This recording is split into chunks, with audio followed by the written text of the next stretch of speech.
this month then. Right. Wow. Okay. I'm sorry for not. No, I'm just reconfirming that Yeah. out loud. Because of the budget. Wow. The Yes, these folks. Yeah. Very cool. There'll be a reorganization. It'll be a new president. Reorganization. You're gonna try to stay in office Tim will let me. to 2 terms. Tim will let me. I just got invited to a friend of mine who's running for state rep. Who's that? Pina. He's running for state rep? Again? Yeah, he wants to try and fail at the highest level. Ouch. Must be time. Everybody got quiet. I spoke to the Globe today, and I think I said I breaking. Oh, and just like yanked you? What's that? Oh, got it. We're the air crew. Accidentally. Commissioner Wright? Hello. That's... Everything? So far, so good. It's early, though. I haven't seen my wife. Once. Even today, I gotta be careful. It really was. I pick up a drink or something. No, I'm not. And that You was- said it's gonna be a long meeting. I think of all the No, I'm not in a stuff, good mood. silly stuff I've done. But you have a better judge of the agenda than I do. Who's this? Well, you're the person I'm very who lucky controls that it. I never did anything like that, because I've done some. It was just one of those freak things. Usually the I'm glad to see that there's no drill true, drill into steel overhead press, so you can screw them. Yeah. I think we should hold like a dance in here. Yeah. First day Feel available. comfortable. Harken back to the old days. Let's do it. Actually, it was really great because they didn't check any of my safety equipment. Maybe the 7th and 8th graders. Maybe just the 8th Sock graders. hop? They do that already for the little kids, right? A sock hop? Yeah, but just for like... No, the 8th graders, they're too big. Sock hop. Benzetti. Oh. Yes. Bridgewater history. Make sure you speak on the mic. Yeah. I can remember dances over here.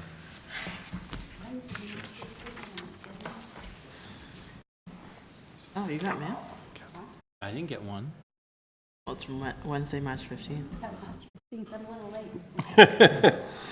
Just getting it. I think we're ready, It John. might still be going on. Check with the brethren. Oh, you ready? Oh, sorry, I don't have the queue anymore. We got 1 minute. Yeah, we have 1 minute. No, you don't. Bill. Bill's ready to go. Look at him. He's fired up. Look at him. He's like, Just a reminder, I'll see. I'm wondering how you're going to survive without Ann being here. About I'm going to rely on you guys. Peter's on his way. I'm gonna move to adjourn pretty quickly. Motion to adjourn? All in favor? Seriously. Close myself here. Okay. One announcement. We're good. Yeah, we're gonna go.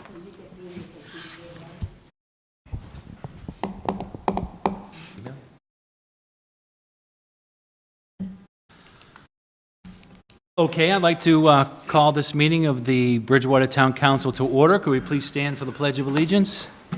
I pledge allegiance to the flag of the United States of America and to the republic for which it stands, one nation, under God, indivisible, with liberty and justice for all.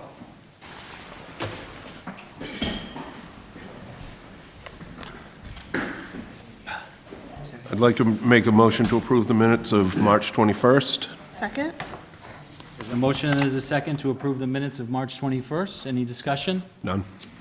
All those in favor? Aye. Opposed? Okay, the minutes have been approved. I'd like to have a moment of silence this evening, particularly the family of Larry E. Winger. Upon his passing on March 29th, 2017, Mr. Winger served aboard the USS Dewey, DLG-14, in the United States Navy during the Vietnam War. Also, I'd like condolences to go out to the Battistini family of Bridgewater, who had a tragic loss in their family recently.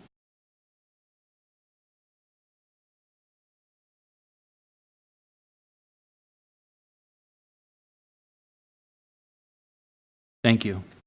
Just a quick announcement I have. I read this at the last meeting, but just a reminder that on April 13th, 2017, at 6 p.m., The annual Nantucket Greenway Rally will take place at the Burnell Hall, room 132B at 66 Hooper Street at the Bridgewater State University. It's Nantucket.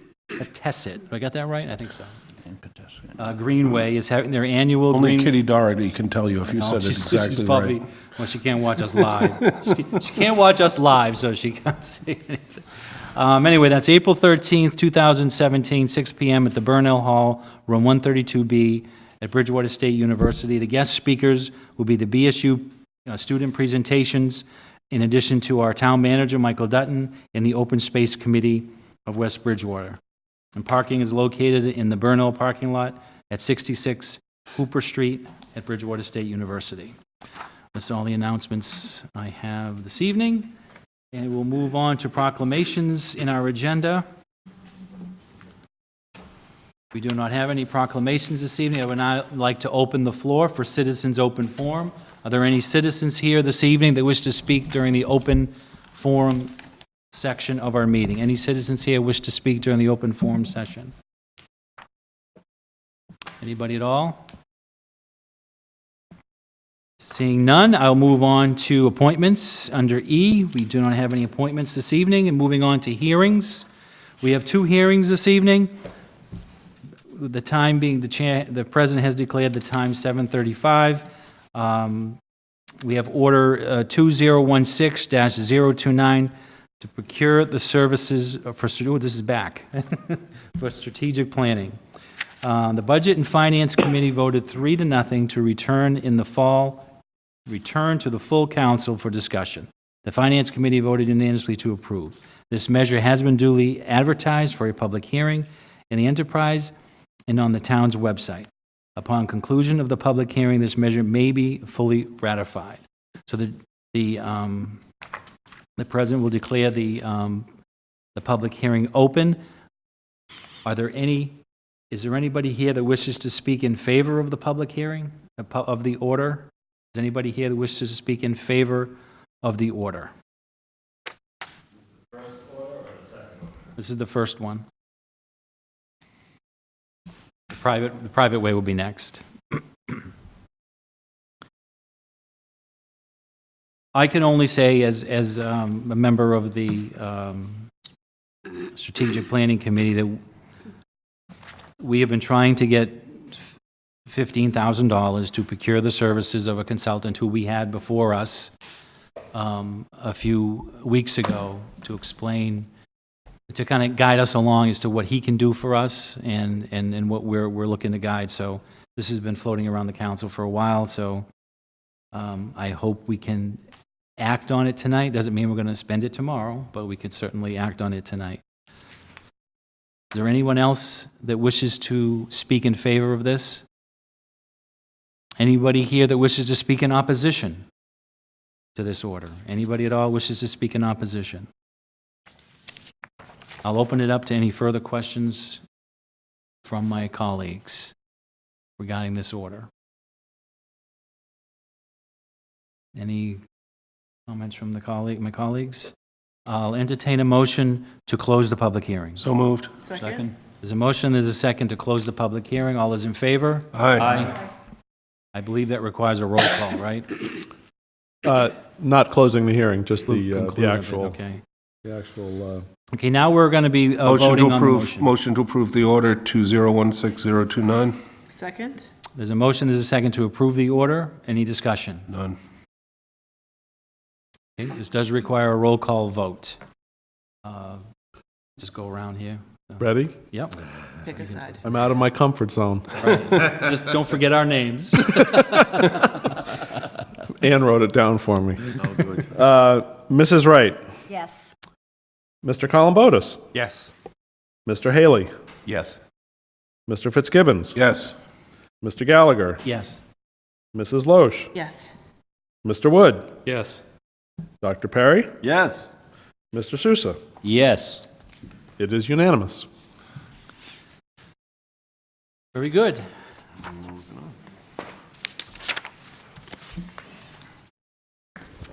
Time is not exactly 7:40 yet, so I'm just going to go on for a couple more minutes, and then I will go to the next hearing.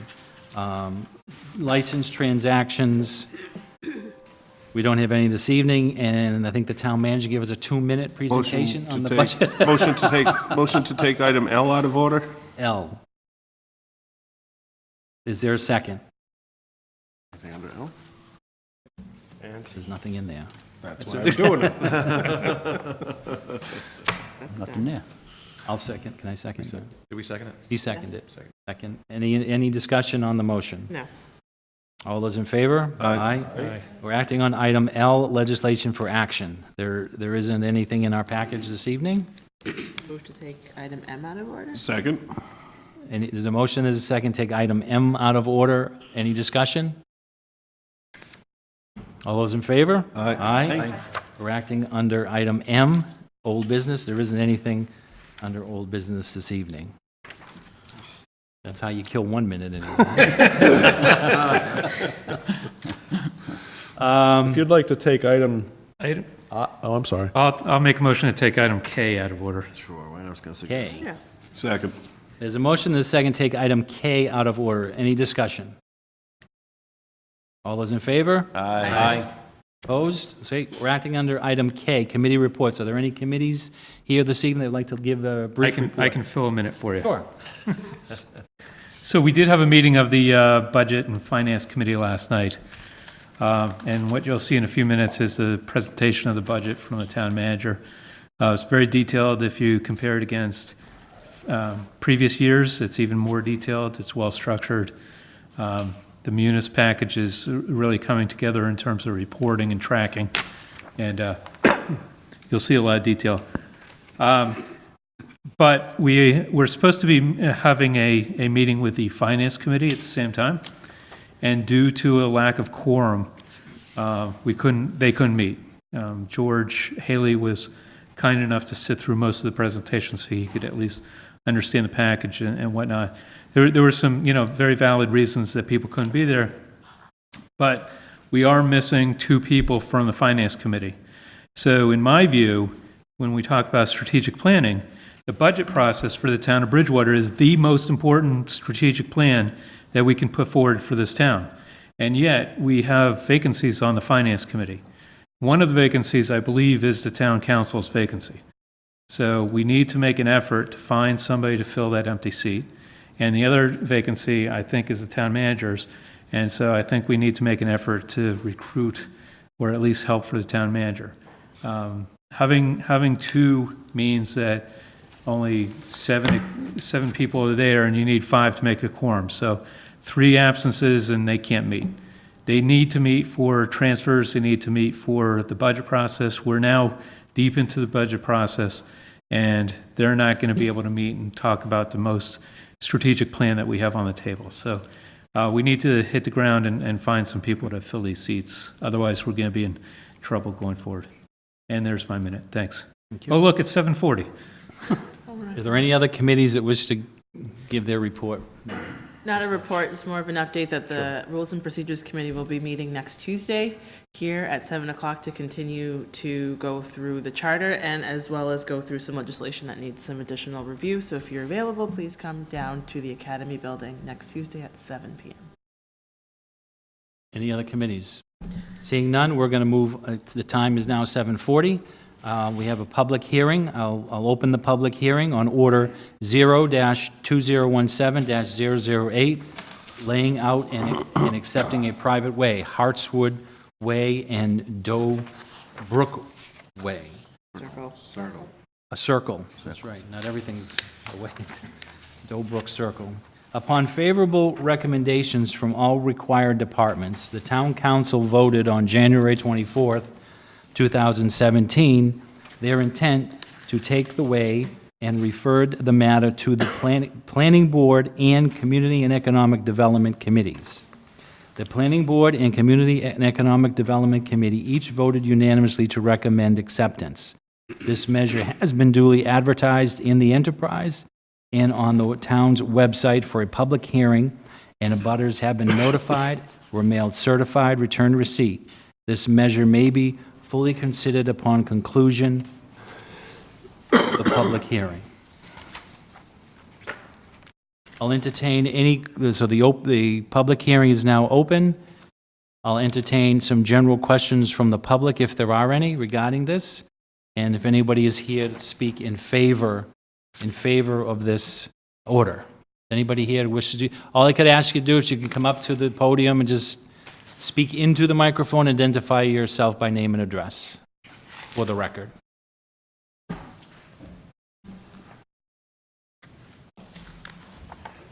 Jeff Boudre, 90 Hartswood Way in Bridgewater, Mass. I just have one concern. When they were constructing the road, there were quite a few curbstones that were broken during the construction process that surround my property in particularly. I think that's where the most of them were, because that's where there's a curve there. And when they were constructing the sidewalks and filling back in the land back over the curb zones, a lot of them were broken in the process. I can show you some photographs. I would think the town would want the road in optimum condition before they accept it. So, one concern I have on the road. Just to be clear, sir, are you speaking in favor, because this is the point where we're speaking in favor of adopting it, or are you speaking against adopting it as a public way? I guess I'm speaking against adopting it until the condition, the Okay. defect is. Thank you. I just wanted to make sure, because I was a bit confused. Thank you. How many houses are on this street? This is Hartswood Hartswood. Way, there's 15, 20, something to that effect. I don't know. 17. There are, the average, yeah, so that sounds about right. In between 15 and 20, 17. Have these concerns been addressed to the developer directly? I just got the notice today, so, Okay. you know, a couple days ago by registered mail, so that's, I wasn't aware it was being presented to the town. So.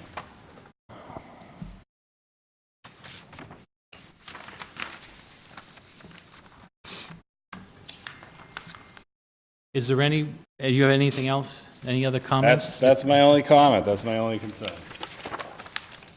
Is that one broken curb with multiple pictures? Different No, views? there's 5 broken curbs. Thank you.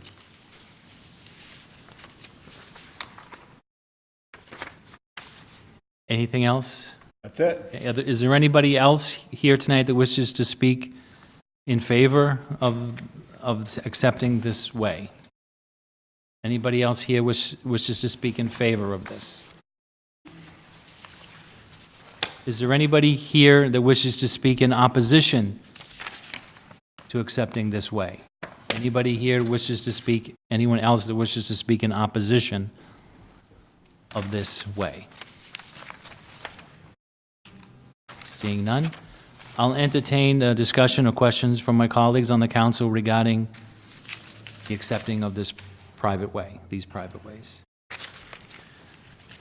Mr. Souza. If they damaged it, they should fix it before we accept it, because once we accept it, we bought it.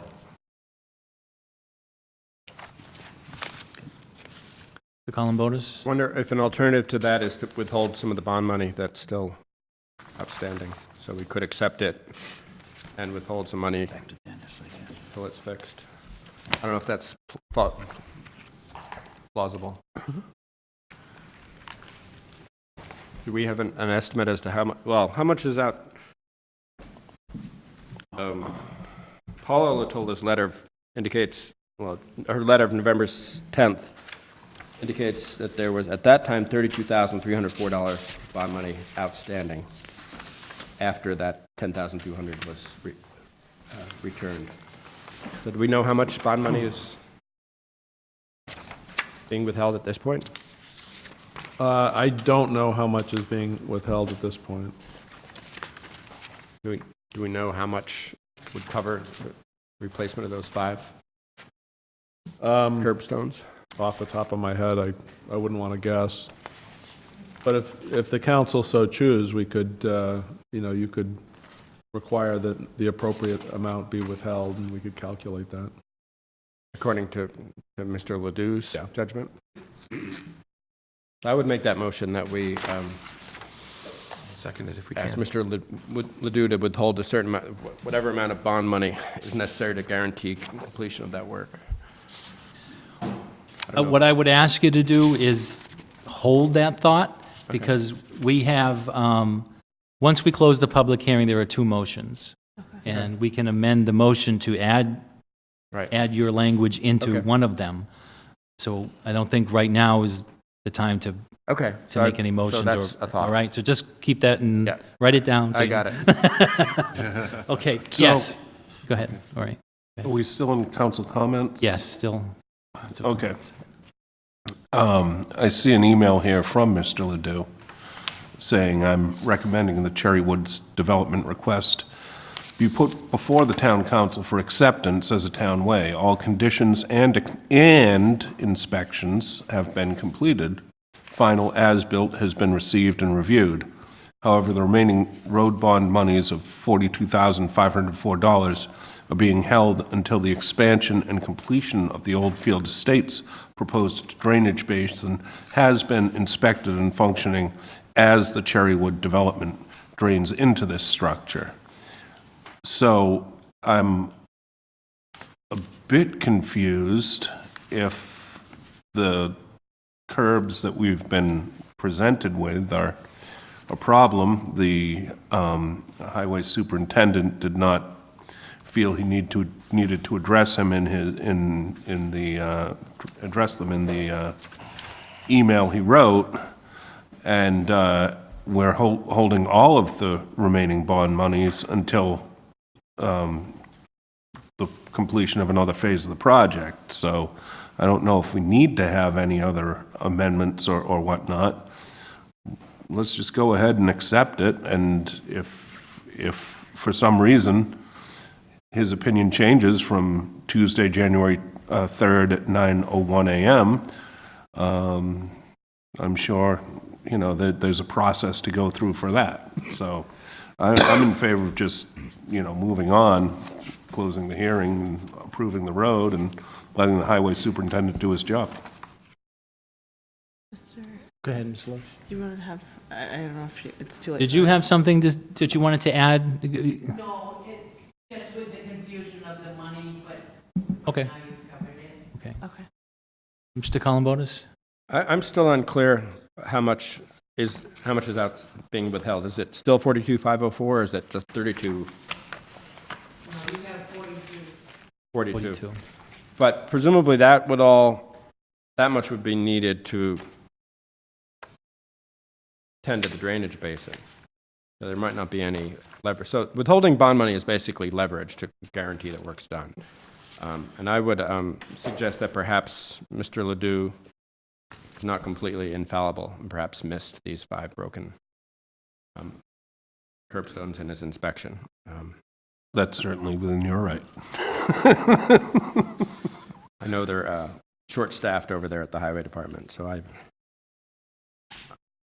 I would hate to lose all leverage that the work be completed. I don't know that this is that pressing. I mean, I imagine the developers want their bond money back and want to be free of maintenance of the road, but presumably snow's gone, and waiting another couple of weeks till our next meeting would not be a huge hardship. So I would suggest taking that route. Taking that route and waiting to approve acceptance of the road. Any other comments by the councilors? Mr. Perry? Just a question direct toward Mr. Boudreau, who came up and spoke. Ms. Boudreau, could you come back to the podium for a second? Sure.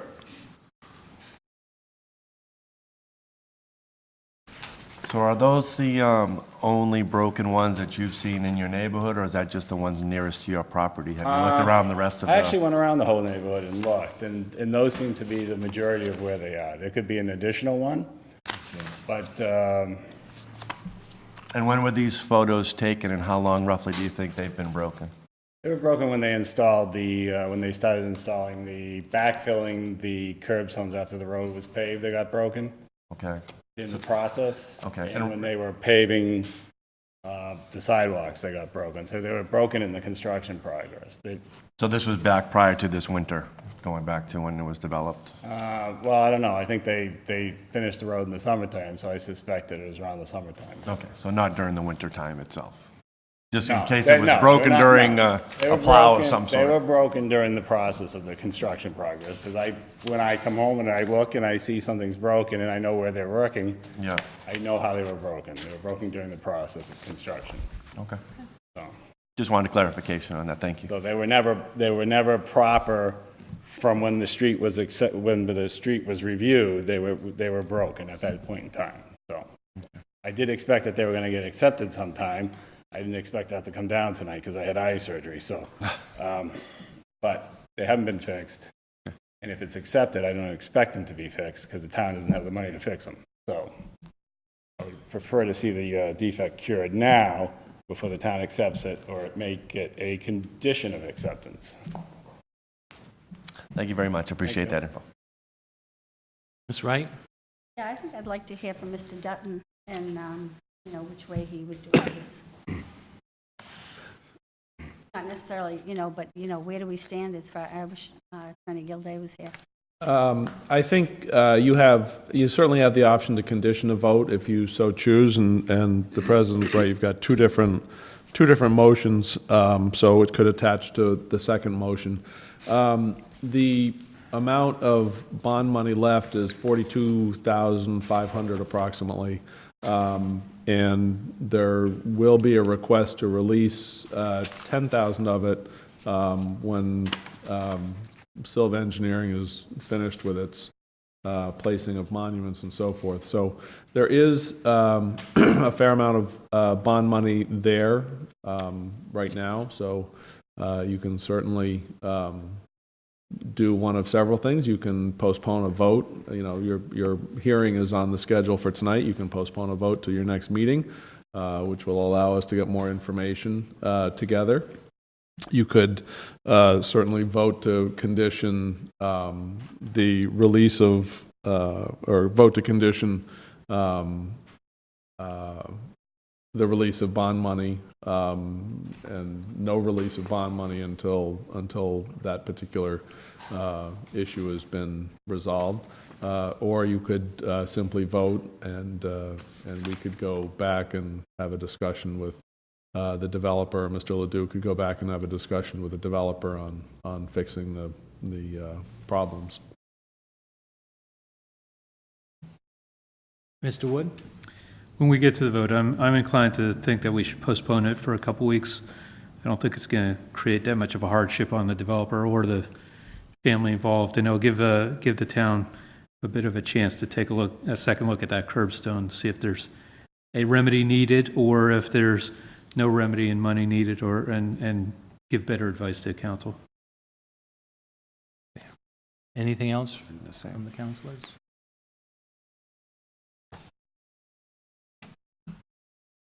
So what do we expect to happen in 2 weeks? What can we expect to happen in 2 weeks? Well, we haven't voted on that, but I would expect that the town manager would ask the highway superintendent to go back and look at these particular curbstones and see if they are a problem or if there should be another remedy. My concern, and I'm not a highway guy, but if you leave broken curbstones there next to a freshly paved road, you're going to end up with a pothole, and then the pothole leads to something else, and then we have a bigger problem that the town then owns. And maybe there is money in the bond that makes sense. Maybe there is a different repair. Maybe there's a simple repair. I don't know. I'm not a highway guy. But let's give them a couple weeks to take a look at it and then hear back from them. You think he could give you, or come into our next meeting, at least give you a thought in writing and have it in our package if we choose to delay the vote 2 weeks? Well, certainly. Okay. Anything else? Okay. So would the appropriate motion be to continue the hearing for 2 weeks? I think that actually probably would be the appropriate motion. You continue the hearing to a date certain, which is... 2 weeks. Should I close it? No, I'm sorry, actually, We it's... can't close it if we're going to continue it. All right. The 25th? The 25th. Yes. Correct. 25th. So is this to table it? October 25th? We'll just continue the public hearing, if that's the motion people want. I'm just trying to, I'm in favor of accepting it and moving on. I think we have enough money there to cure the problem, but I get the sense that the rest of the council is not going to vote that way, so I'm just trying to make sure that we do it the right way to get it in front of us at our next meeting. Ms. Wright? I just want to say that, I know that what we're here for is to accept the right-of-way. I know that, there's always construction things that come up. I don't have a problem with going forward and accepting it with the idea that we put some language in there that we're going to have the builder come in and discuss, the problem with us. After we accept it. Yeah. Okay, all right. Mr. Columbotus? I would hope that we'd come back in 2 weeks and have and be told by the highway department, head of the highway department, that the conditions have been remedied. So, I think we should offer that increased, a little more direction to the town manager, that we'd like him, we'd like the highway department to be satisfied that the conditions are as they should be. I would just like to point out that the highway department did in fact say they were satisfied. Right, there's So- an email. I guess I'm asserting that he might have missed something. That he's, Well, But is he that's fine. is the highway department the appropriate department to comment on the pictures that we were shown tonight? Okay, They would be. okay. Mr. So I think we satisfy all needs. So if I'm hearing right, some people want to approve it tonight, some people want to put condition on it, some people want to put budget money behind it. Highway department is our expertise here. Let's give them a little bit of time to come back and say either, yes, continue with the approval, or no, it needs to be fixed because I missed this. It's pretty simple. I would like to see us, I would like to see us close the public hearing and take a vote on this with what Mr. Columbotus originally was going to do with the stipulation that this issue be ironed out. I don't think we need to, I don't think we need to delay 2 weeks because of the email we have from the highway department. I don't think they're going to say anything differently in 2 weeks. I don't. I think if we put a contingent or an amendment to the motion, I think that would satisfy everybody, and it would be closed. So, Mr. President, if the highway department recommends approval without putting any conditions on additional money, why would the town council then override that advice? Because of the issue that was brought up tonight by Then one let of the the- residents, and it's then- our responsibility. The vote is here. We're the ones that vote on it. But to that point, I think that's our question as a town council, based on the information that's just been presented. We would like the highway to go back and recheck and present those findings back to us, if we do postpone for a few weeks. And again, we also do not know what the approximate cost of repairing this might be, which we don't know if we have enough bond money available to do so, considering the other situation that he mentioned as far as the drainage basin. So I would like to get that opinion from the highway superintendent on approximate cost, if this does need to be repaired, and if there's, in combination, enough money in that bond to satisfy. So I would say, in that light, that we would be better off postponing till the next meeting. Is that to a get motion? that information. I would actually put it in the form of a motion. There's a motion by Dr. Perry to continue this public hearing for 2 weeks from tonight. 3 weeks. Can we make that? 3 if you weeks? want? The next regular It's the meeting. 25th. Next regular meeting. The The next regular meeting, which we don't know when it is. The 25th. The 25th. The 25th, 25th. okay. Which is April 25th. Which is 3 weeks. Which is 3 weeks. I didn't know Right, we because had a it's school 3-week. vacation. I didn't know we had a 3-week break. All right. School vacation.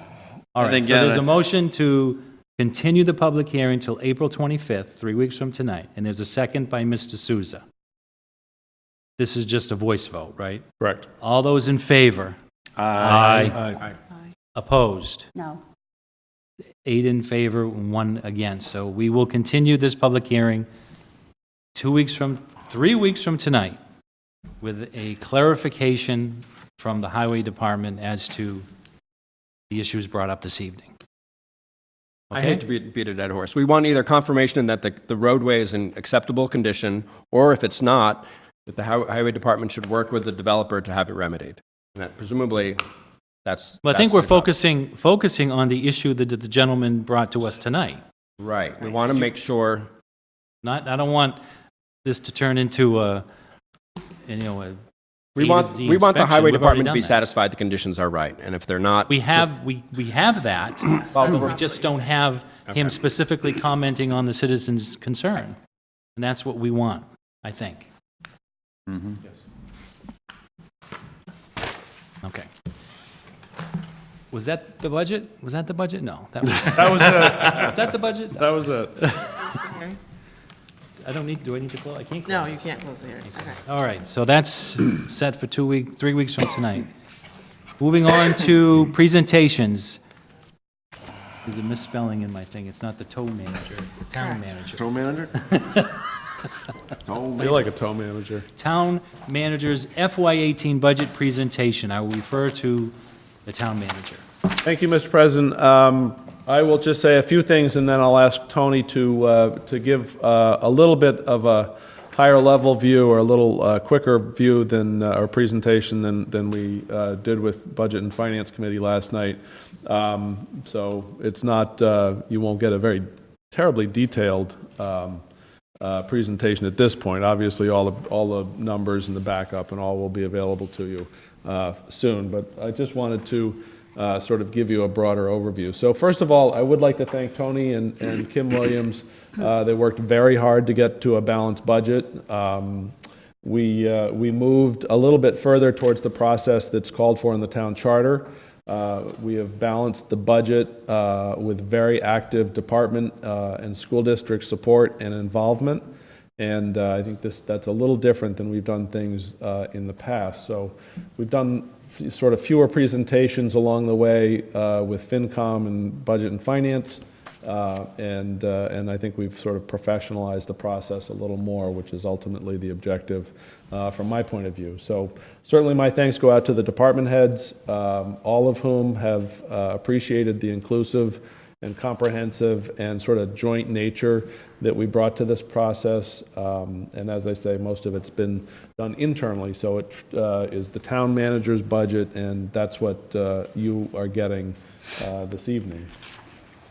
I do say it every year, but I do want to point out and sort of drive home the fact that this really was the most challenging budget that we've done, certainly in my tenure. Well, in my tenure. I know you've had more challenging ones in the past. But we do now have a lot better projection capabilities. We have, with that, though, we have serious concerns about where we'll be in 2019 and 2020 if our fixed costs continue to increase as rapidly as they have over the last couple of years. On the revenue side, as Tony pointed out, I think last time he was here, our historical average is about 3.2%, and over increase year to year over a 10-year period, and we're just about exactly at that average for 2018. As an aside, 2017 is tracking well, and again, that's up until this year, we've had a real hard time even knowing where we are mid-year. So kudos to Tony and his staff for really getting us a lot of information in the right place very quickly. Again, in terms of revenue, we have made every effort to adhere to the council's budget resolution, and Tony will point out some of those areas where that's just not possible this fiscal year. Not unlike last year and the year before, we tweaked a little bit, but Tony will point those out. We have a much more sophisticated analysis of revenue, as I alluded to, and that does give us a much longer view, and certainly the council will see that longer view as we move through the years. We've also sort of introduced a revenue sharing model, and I think Tony touched on it a little bit last time he was here.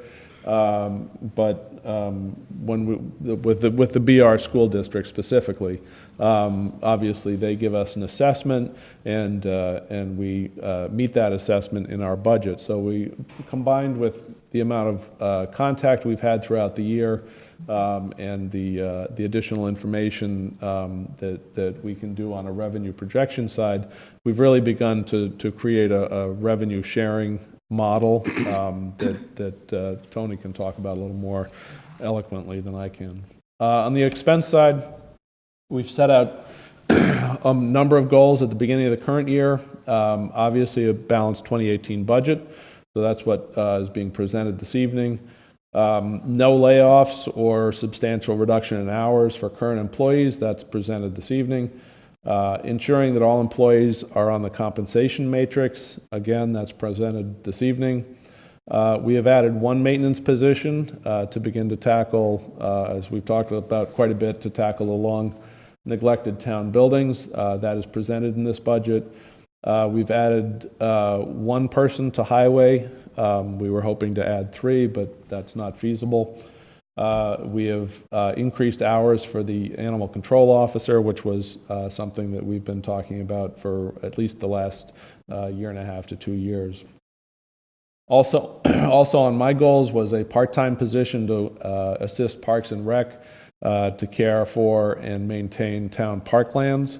That unfortunately is not presented at this point, and we'll obviously work with Parks and Rec and folks that really would like to see that, not just me, to try to see if we can secure some type of grant funding to at least get that kick-started. So there are many goals and needs that we simply have not included year to year and have not met due to lack of funding. The biggest one probably for us in terms of dollars is road repair and improvements. We got roughly $711,000 in Chapter 90 money this year, which is about $12,000 less than we got last year and the year before. So it's sort of a signal that the town can't continue to rely on Chapter 90 monies and expect it to cover our roughly 130 miles of roadway. More roadway staff, alluded to that earlier. We haven't been able to supply as many people there as we had hoped, but the good news is that we continue to build gradually the number of staff in that department. And then meeting stormwater regulations. Highway Roadway Superintendent Ron Ledoux does an incredible job with what he's given, and he does make extraordinary efforts to meet stormwater regulations, but we don't have the money to really dive in. I shouldn't say dive in. We haven't had, and we don't have in this budget the amount of money that we need to really strictly meet the new regulations.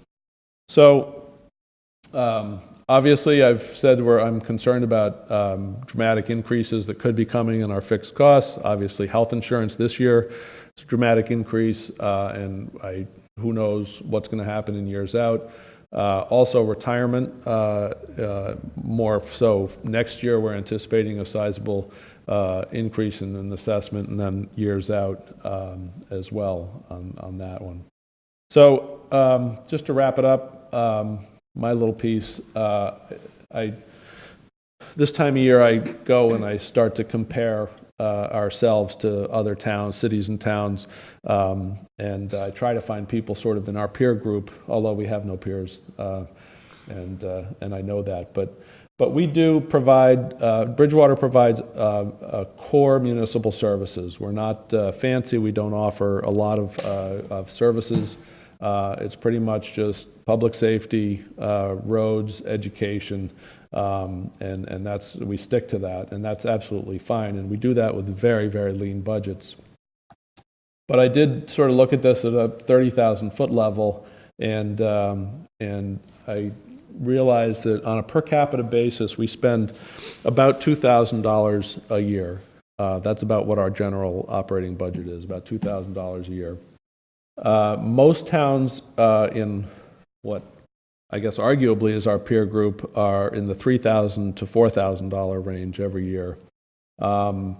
Specifically, although it's not our peer group, but it's a neighbor, Brockton spends roughly $3,000 per capita, and West Bridgewater spends about $3,800 per capita. So In fact, I actually haven't yet found a town that spends less, but now that I'm hooked on this research project, I'm going to start digging.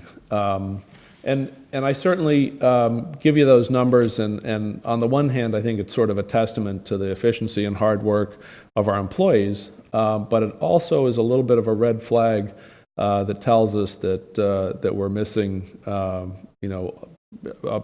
missing a lot of work and unable to do a lot of work on our infrastructure primarily. And it probably means that a number of our different departments are understaffed.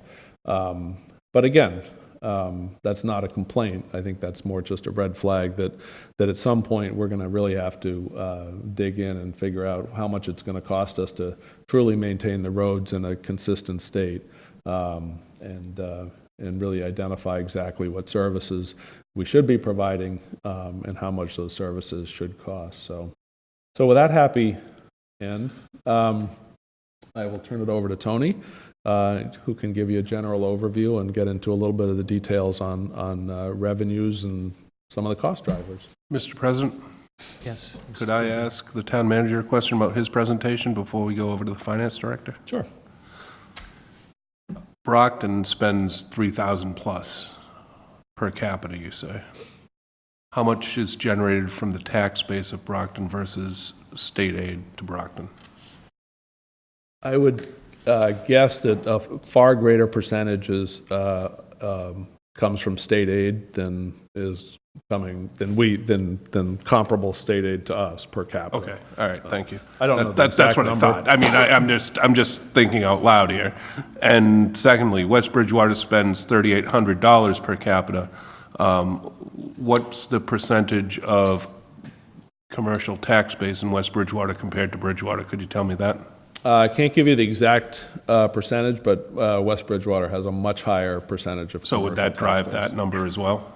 That could. Okay, so the Community and Economic Development needs to get his game and gear and get us as high as West Bridgewater. Thanks. Now I'm willing to listen to Mr. Slamonti. They have a two-tier. Anybody else have any questions for the town manager, Mr. Souza? And one of the things that West Bridgewater has is a two-tier tax, right?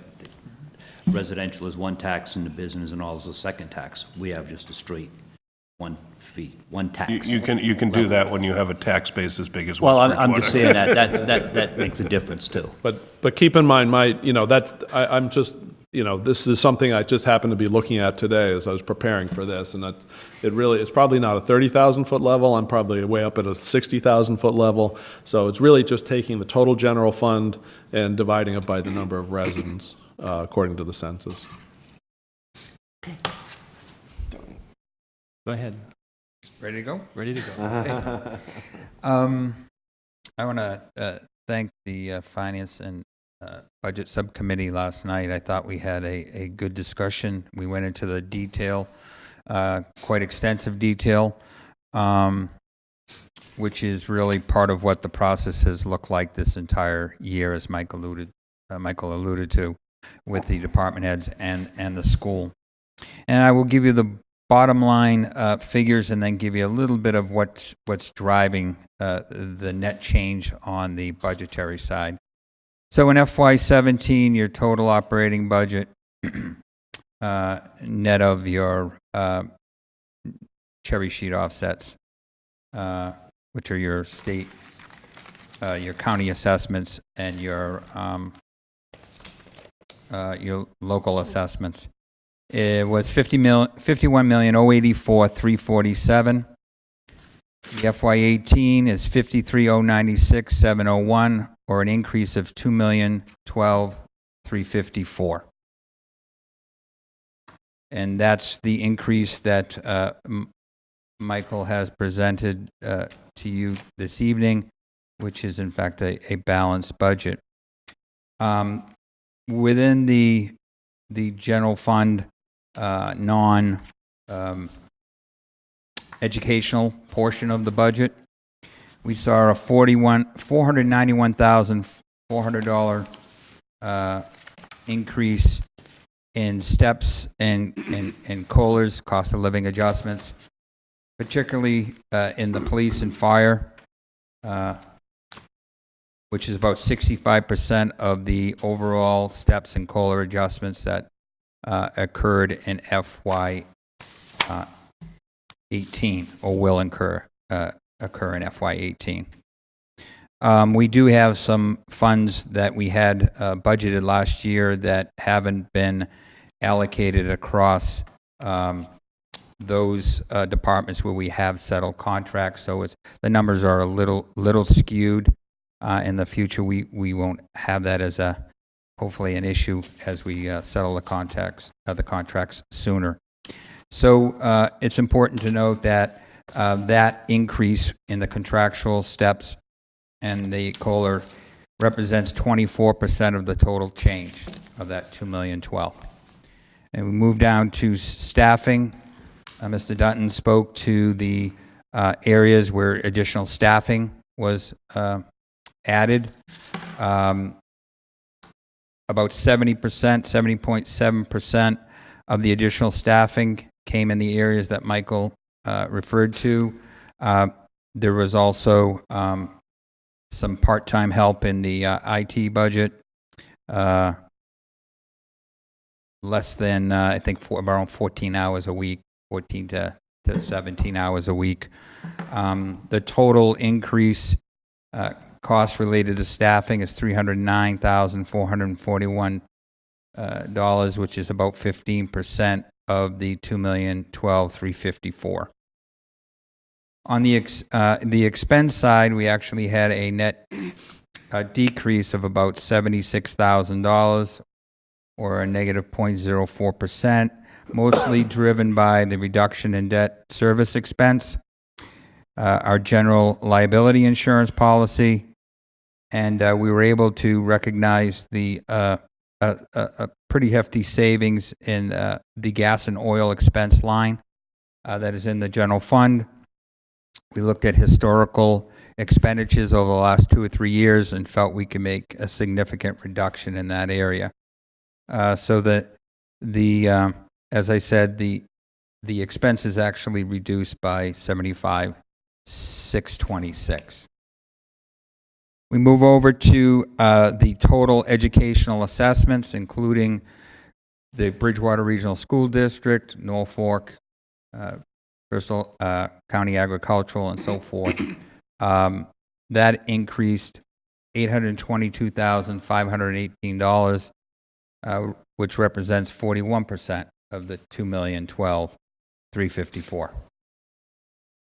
And then lastly, and that was about a 2.8% increase from prior year as a collective educational assessment. On the benefit side, we saw an increase, and this would benefits that include your workers' comp, your health insurance, your Medicare, and so forth.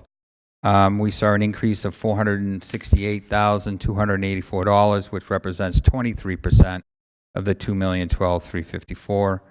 That we realized an 8.1% increase in that area. Those areas that I mentioned total of $2,012,356, and that's where we are this evening.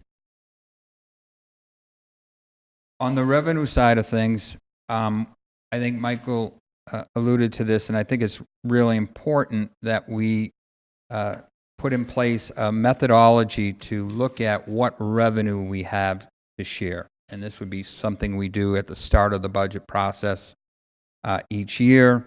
And this was very helpful when Kimberly Williams and I met with the superintendent of schools and their finance person there. We sat down with them and reviewed what we felt we had to share for revenue based on our property taxes, which is made up of your 2.5 and your new growth, and net of any allowances. State receipts, which is pretty much made up of your unrestricted general government and your state-owned land. And then your major local receipt areas, a lot which is tied to growth, that's your motor vehicle excise, your meals tax, penalties and interest on taxes, payment in lieu of taxes, and licenses and permits. So when it was all said and done, what we felt we had available to share with this increase was $1,689,346. FY17 being our baseline at this point, there being Bridgewater Regional School District's portion of the operating budget was 49%. So we took the 49% of the revenue we had to share, and that's where we came up with an increase of $827,780 that we felt comfortable in sharing with them, which would end up being a 3.21% increase in their operating budget from FY17 to 18. At the completion of our meeting, they certainly were disappointed that the request they had at the time of 5.89 wasn't on the table or possible, but there was an acceptance and an understanding of the methodology and that we were doing the best that we could, and that clearly new growth is an important number. Talk about commercial development, and that number says a lot to what we can do within our own operating budgets, as well as supporting the Bridgewater Regional School District. And then, finally, I think based on the summary I gave you on the expense side, when you put together the contractual obligations and you put together the cost of your assessments for education and you add your benefits, you can see how the 2.5 plus any new growth and any other growth in your local receipts or state aid can be consumed quite quickly. And I think that's what Michael was referring to as this was challenging, because one thing I say to my wife from time to time, sometimes I just hate it when things are perfectly clear. Because when they're perfectly clear, then you have to wrestle with how we're going to address it. And I think that's what having the information that we're trying to get to and provide to you folks here, town manager, assistant town manager, and to the staffs and the different department heads and the bargaining units is we have to watch every nickel and every dime, and we have to really look forward for the next 2 or 3 years and do some good forecasting so we know in advance what we're faced with. Thank you. Any questions for the finance director? Any questions at all? Yep. Nope. If no one else was going to step up, I'll do it. I know some of you guys had the preview and the deep dive yesterday. I didn't have the honor, but I'm not going to go that deep. Don't worry, Tony. One thing that irks me to no end is this term fixed costs. If they're fixed, they should stay fixed. They're fixed. They shouldn't change. Explain what fixed costs are to everybody at home. In the context of the GFOA, if I use municipal fixed cost language. How about speaking English? English. There are no costs that are fixed. Okay, so the town manager referred to fixed costs. There are costs that we are contractually obligated to. So if we look at steps and COLAs, there's a document that was agreed to, ratified, and there were, which includes the town's contribution for health insurance. And in fact, that is I presented something the other night. You're talking 87% of your entire budget is made up of salaries, benefits, and other related costs that are personnel related. So that's in the context, that's how I'd call it fixed, the contractually obligated at this time. And I just want to make sure the town manager is in concurrence with that. There's no other fixed costs that you refer to when you say fixed costs? I would just add a little bit to Tony's definition, or emphasize that things like retirement assessments, which are essentially employee costs, and health insurance, which is essentially an employee cost. Those are the things that those are the types of things that I consider sort of a fixed cost. No, but you're correct. I They're not think this fixed. question is more directed to the town manager than the finance director. So, continuing in that vein, I've heard over the years, and, you know, it's come in and out of vogue talking about it, how the school department has to absorb fixed costs in their budget, whereas the town does not.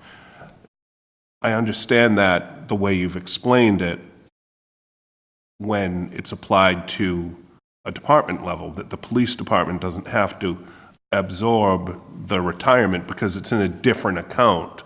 But your budget, because this is your budget, you're presenting this budget as your budget for the whole town, has to absorb fixed costs, just like the school department has to absorb fixed costs, and they're probably the same definitions, right? Correct. There's no difference between the fixed costs that the school department has to, or the school district has to absorb, and our fixed costs that we have to absorb.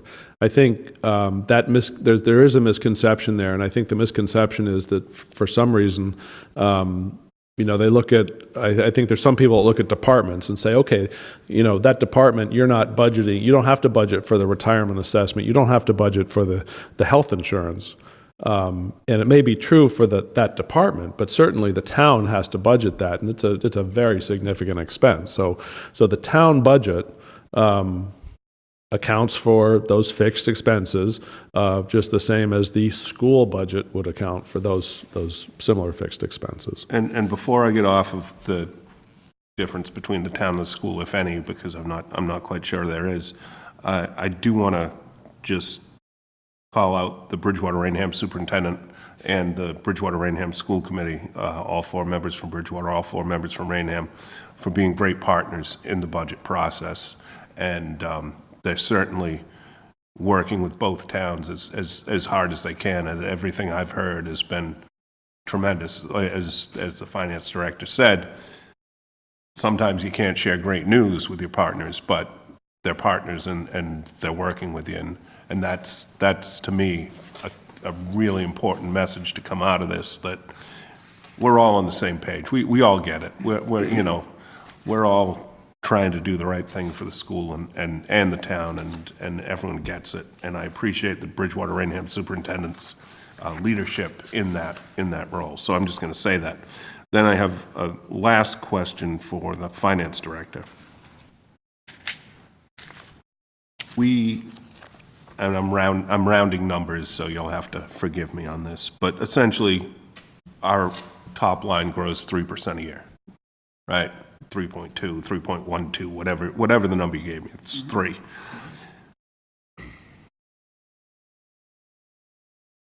If we can continue to see employment costs going up faster than 3, how do we avoid a fiscal cliff? The only way you can manage through it based on that scenario would be to reduce staff. Because the expense line items that are in all the operating budgets are nominal, and they're directly related to just functioning at the basic level. So would it behoove the town council as a body to essentially institute a policy that labor costs, however we define them and as broadly as we define them, whether it be not just salary, but health insurance and pension assessments, et cetera, the 87% number that you're talking about, because that's a huge number out of 100. It's a B plus, really. So that needs to live within 3% every year, and that's what the town manager should negotiate contracts to. We've had a lot, I'll let him speak that, we've had a lot of discussion. No, would that be your recommendation through the town manager to us to say, that's what needs to happen, and to the school committee, if you had that power, that we all need to live within that amount? And then I do have one question more after that. The answer would be yes, and we've talked extensively about that. I think one of the things that gets lost, and it gets lost probably because of the way and partly because of the way we have to budget, because the way that the standard requires is that we budget department expenses, employee, salaries, expenses, and then somewhere else is budgeted health insurance, retirement assessment, all the other things that come along with employing people.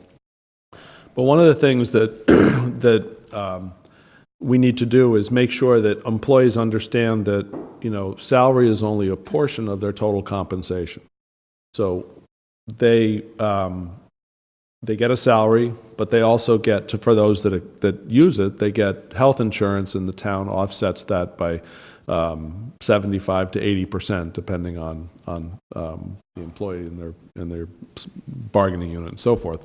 And then in addition, the retirement assessment. A portion of the retirement assessment is the town, a large portion right now that the town is contributing, and that's a piece of what they will get when they retire. So there's a total compensation package that really has only a little bit to do with the salary, and a lot more to do with the benefits that come through their employment with the town. Thank you. And then one last question to the finance director, because I've been on the other side on the school committee. It's great that we have this revenue sharing model. The state doesn't have it. And so if the state says we're gonna cut you, then I think that revenue sharing model might need some thinking about it, and that's all I'm saying. And I don't know if you have any suggestions for how do you deal with that when, if the state's going up 3% and we're going up 3%, everyone's going up 3%, that's great. If the state is going up less than that or cutting you, then, even if the whole school district went up 3%, all of a sudden towns are looking at 7-8% assessment increases. Do you have any suggestions about that? I think what this is a starting point, and it would be a document that would change to some extent as things move ahead. But I think what you're referring to is something that would be affecting the economic condition, that the state couldn't, their revenue wasn't growing at a pace equal to what our new growth or our local receipts were growing. And then the question becomes, when do you use reserves? What sort of critical state are you in? But the number you can bank on is your 2.5% increase. That's number without new growth is what you have available each year. So again,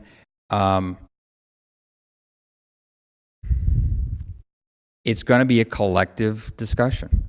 If you get to that point where you're being cut 3% on your state aid and your local receipts are going backwards, then your new growth will probably be consumed by those negatives, and you're at 2.5%, which then just speaks to the trouble that we've just described. You either cut bodies or your contractual obligations need to be in line with that figure. Thank you. Mr. Wood? So we went through the whole presentation. I want to just point out some stress points so that people can ask other questions if they want to. It is a balanced budget at this point, but we are going to expect that we are outside of the scope of our resolution from the beginning, which is the revenue expectations. And some of those pieces, the finance director and the town manager are recommending going to 90%, even 100% in one case. So we're already above our revenue. Many people have talked about the $2.6 million free cash that we had experienced last year. Very unlikely we're going to see any of that this year. Maybe we'll see free cash, but unlikely. Stress points. So our stabilization balance is somewhere around 1.6 million. If we wanted a target that made sense, it would be $5 million. So we're short on stabilization with no capacity to add to that. We have we've expanded our firefighter staff by leveraging a SAFER grant that will expire in a couple years, and we need to recognize that there's going to be budget stress there. We've lost over the years, I think, some other grants and filled some other grants, and maybe it equals out, but you know, at some point Pilgrim's going offline, we won't have that to satisfy the chief's expense, other things. The police chief wanted to do a reorganization this year that made sense, but we're not going to be able to do it. On the highway department, you know, we're able to add a little bit of staff. I look at the highway department kind of as managers of vendors. You know, they bring in the pavers, bring in the line painters, bring in other people. In some cases, provide that service themselves. We're not going to be able to expand that quickly, if at all. If we get a rollback of any state aid, we're possibly in trouble. We don't have a large commercial base, to Mr. Fitzgibbon's point and others. So in the next couple of years, it's going to be really tight. And I hope that we can continue going in the mode that we talk about revenue sharing, which is, I think, a really good picture. We are seeing a lot of detail that we've never seen in the past, so that's excellent. Tonight is the town manager's budget, but I'll just remind the council that it's really the council's budget. If you wanted to do something silly like shifting all the health insurance money over to another staff function, you could do that, but it wouldn't make sense because then we'd be short on the insurance line. You probably saw a letter today from the county that demands, I love the way they formed their letter, they demand a payment of $3-point-something million to satisfy, I think it's pension or health care for retirees probably. OPEB. Yeah. OPEB. Yeah, so that's $3 million, you know, that comes right off the top.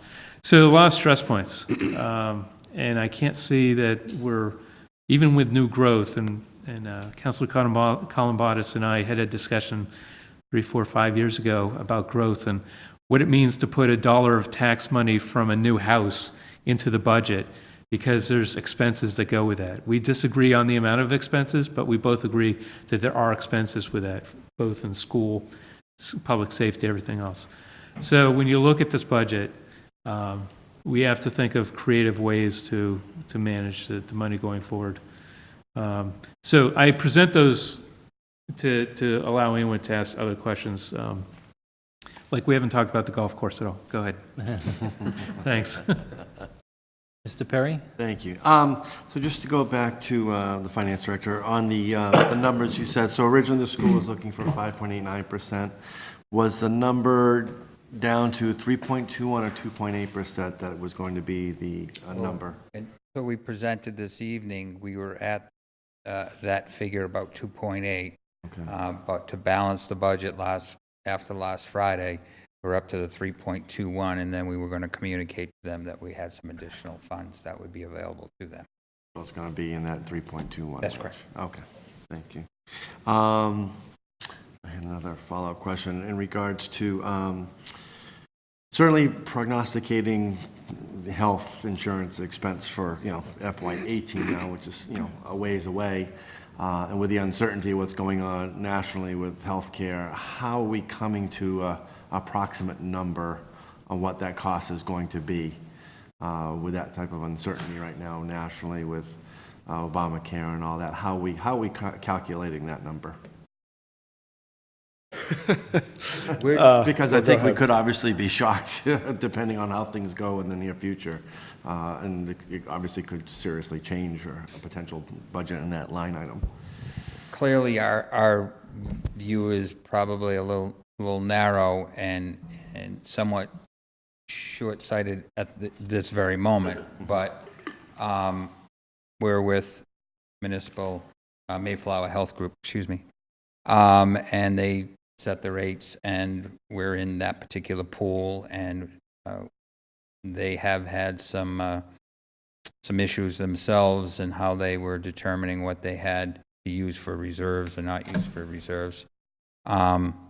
But I'll let Michael speak to the rest of this. We have begun a longer, looking at this in a longer view with some help.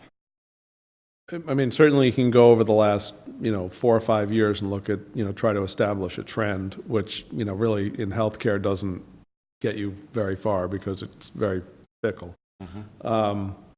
But we do look at that, and then, as Tony said, we rely on the health group.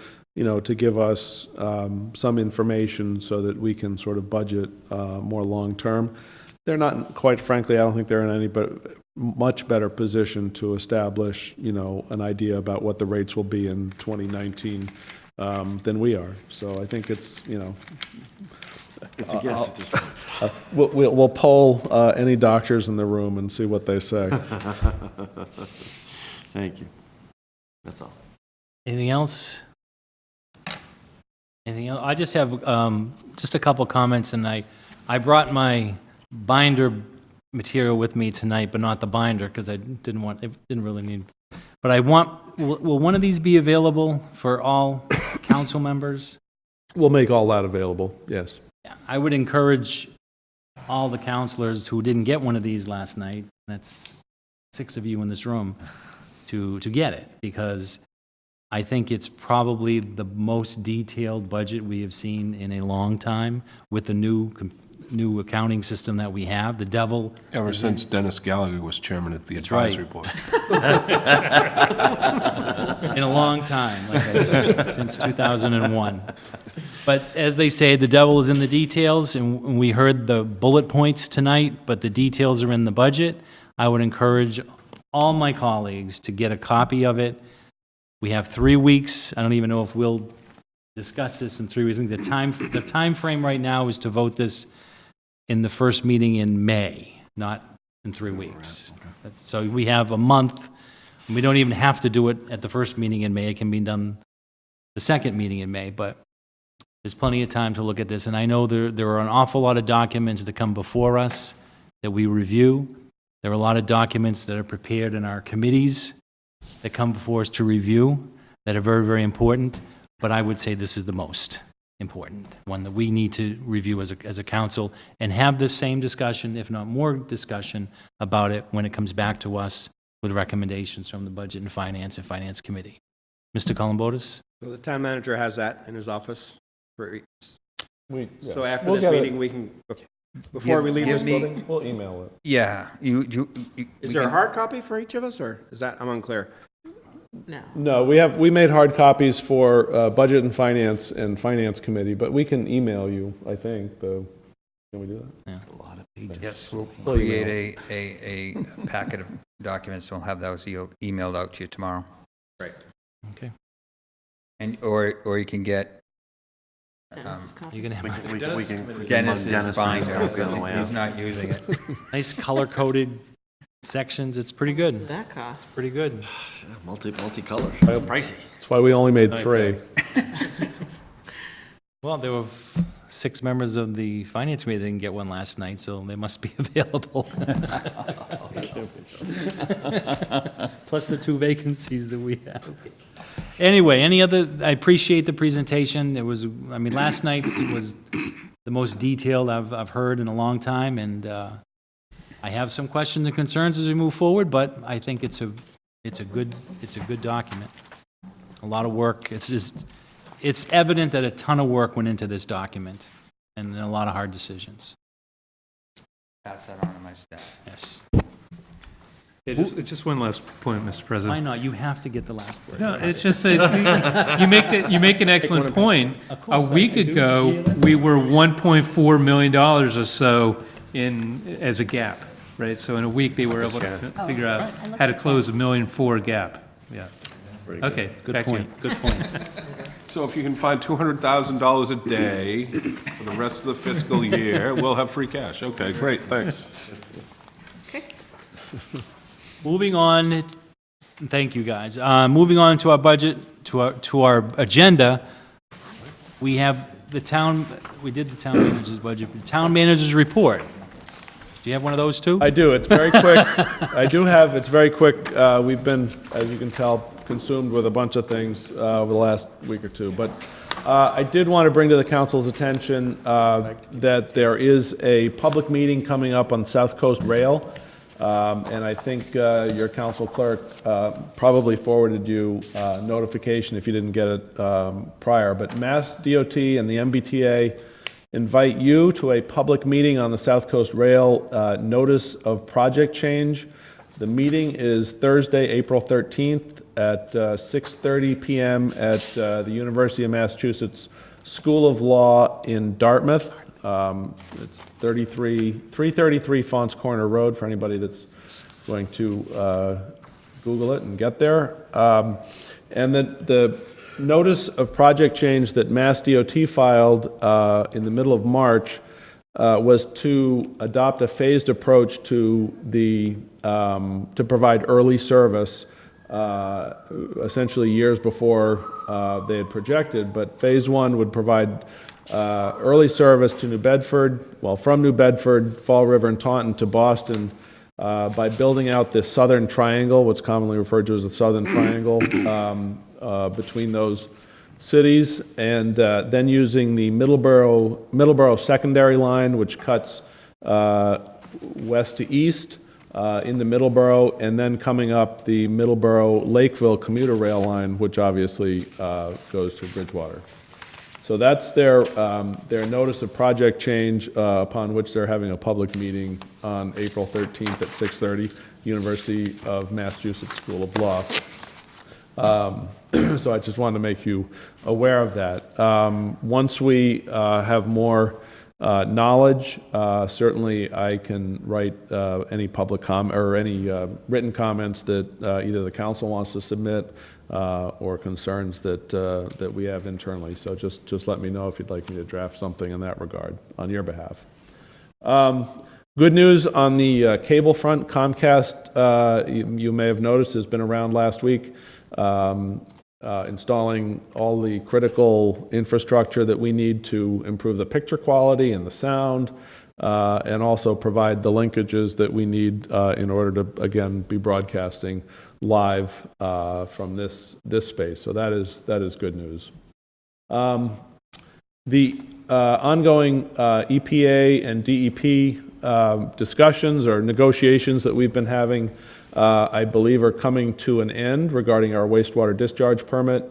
If you recall, we had filed an appeal with the Environmental Appeals Board in Washington, asking for 10 years to satisfy our permit, the new permit demands, nitrogen and phosphorus demands. And in negotiations since the permit was issued back a few months ago, we have argued that the ratepayers in the Seward areas really can't afford such a drastic rate increase that would be required to get the job done in 5 years. So affordability is one of the factors that the EPA and towns can use to negotiate a longer timeline outside of the permit, and to that end, we have tentatively agreed to a 10-year timeline, which is what we had asked for, as part of an administrative consent order, with very clear language that we can revisit and possibly extend that timeline if our more thorough affordability analysis shows that the burden to the users is what we think it will be. So that, I guess, is a little bit of good news.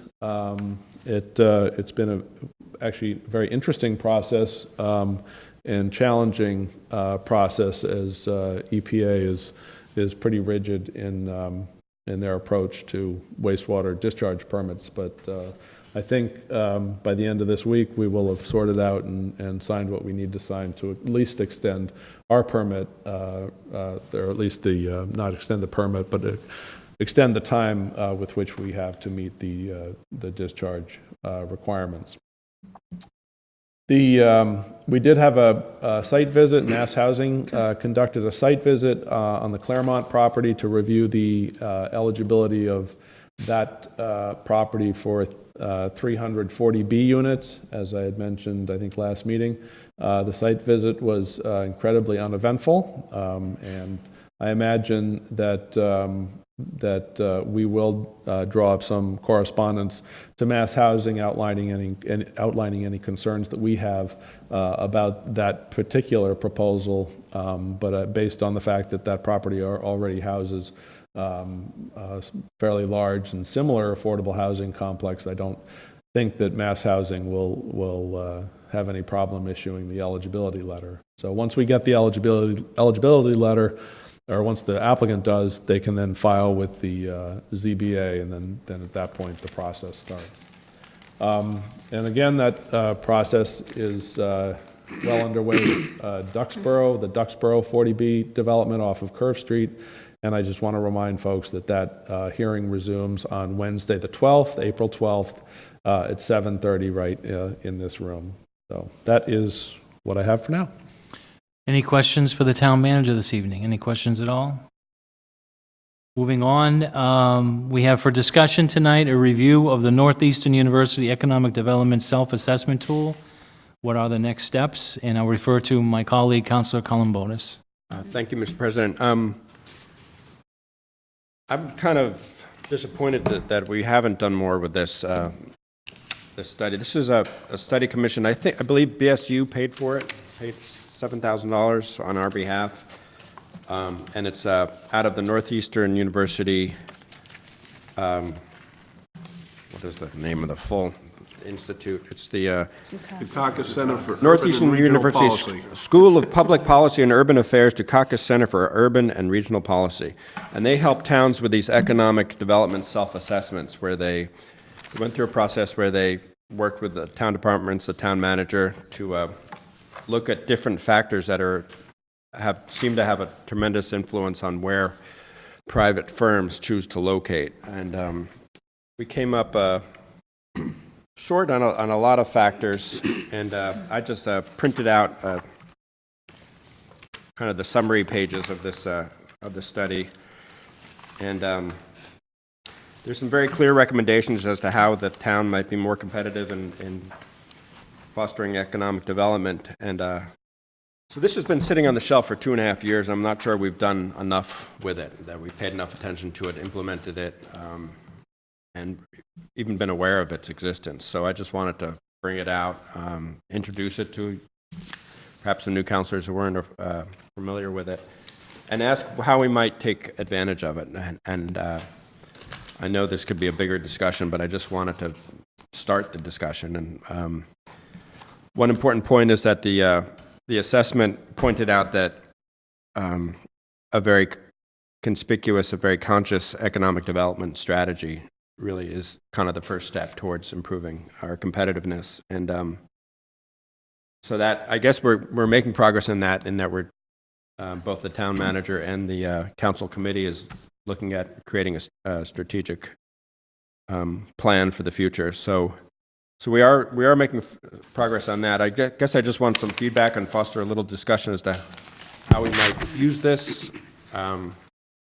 if we familiarize ourselves with it, and just start that discussion. So, does anyone have any Mr. Fitzgibbons? points to make? First of all, I want to say thank you, Pete, for bringing this forward again, because nobody's bigger on economic development and revitalizing the downtown than you, and you're a great advocate for that, and I appreciate that a lot. And you could tell by my questioning of the town manager and the finance director during the budget presentation, I'm all about more economic development. But I think, you're right to a certain extent that, we did procure services for strategic planning earlier tonight, and let's fold this in there and let's make that priority A1, Right. or something like that for that process, because if we start to go off and then this is just my opinion, if we start to go off and say, well, we have to do this study, we have to do this study over here, and the recreational needs assessment, whatever things that, come off the shelf, if we don't have a unifying plan, I think that's what the president's trying to get done, is getting a unified plan together. We run the risk of just spinning our wheels and wasting resources rather than pulling them all together and moving forward in one way. But I think I like all the recommendations, well, not all of them, but I like a lot of the recommendations in there. And I think they can be part of a really good strategic plan going forward. Just my comments. Mr. Perry? Thank you. And right along with you, Peter, I'm certainly, very much in favor of continuing to work toward improving our economic development. I think our difficulties right now, and it's also, again, been pointed out to by the discussion of the budget, is we don't have a whole lot of extra money for infrastructure. And the biggest, problem that we have in developing anything in town is we don't have the infrastructure along the major routes where we want to put businesses. So, and that's, one of the biggest points that the study does talk about is infrastructure and helping it develop startup and growth for Bridgewater's businesses. We're dealing with potentially sewer issues, water issues, all this type of situation definitely ties in. So until we can come up with some answers for our infrastructure and the funding for that, it's going to still be a struggle to, pull in those types of businesses that we want to help increase our tax basis. So that's, from my perspective, one of the things we have to try and figure out is where can we get the funds to help improve our infrastructure here. And all these studies are, are all saying the same thing, that we need to help improve that infrastructure in order to do that. It does seem perhaps to be a chicken and egg sort of thing. I mean, to foster economic, private investment in economic development, you need to prime the pump a little bit with some improvements to infrastructure, but until you have money, I guess there are some mechanisms like a TIF, tax increment financing, where you essentially, and I know in Braintree they implemented this, where the town issued bonds to perform work to increase infrastructure with the anticipation of higher tax assessments based on private development. And so that bond is serviced by anticipated future growth in tax revenues. They're kind of borrowing on that anticipated growth. I know we've talked about that on Elm Street, and I'm not sure where that's at, but yeah, this is something obviously we need to look at and how we address these big issues. And I also think that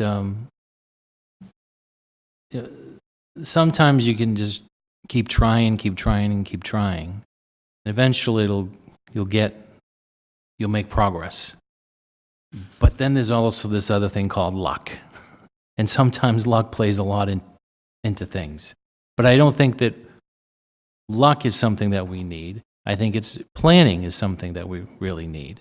And I think that what we have going on for us right now, particularly in the downtown area, is there are plans for those two vacant lots next to the old Friendlies. There's plans for that. Hopefully they'll come to head. We have in order later in the budget and later on the agenda to study or determine what to do with the town hall, lease or sale. Hopefully it's lease, but something will go there. Someone will pick that up. Someone will do something with that, and that might trigger more things. So those are two glimmer of hopes down in our downtown area that could bring luck to us by others opening up smaller shops and so forth, because businesses in the downtown area come and go. People give it a shot. It either works or it doesn't. But someone else will give it a try. So, we will do our work on the strategic planning. The Community and Economic Development Committee will do their work. Our town planner will continue to do their work. And you hope things fall into play. Mr. Souza. Okay. I read it thoroughly today. Right. I didn't have much else to do. That's what happens when you're retired and Forget drained. the budget. Okay, one of the things I looked at, and we've been talking about constantly, is development downtown and Elm Street. Back a ways,